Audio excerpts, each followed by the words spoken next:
Şeftali, şeftali, şeftali.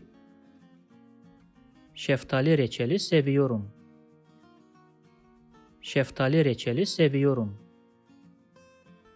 Şeftali reçeli seviyorum.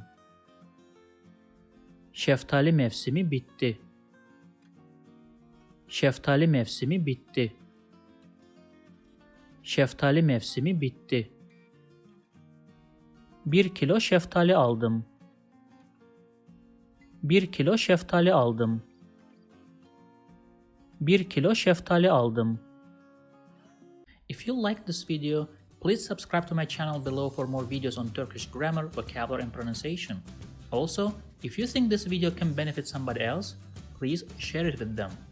Last, if you have any comment or request, please provide your feedback in the comment section below and I'll do my best to respond as soon as possible.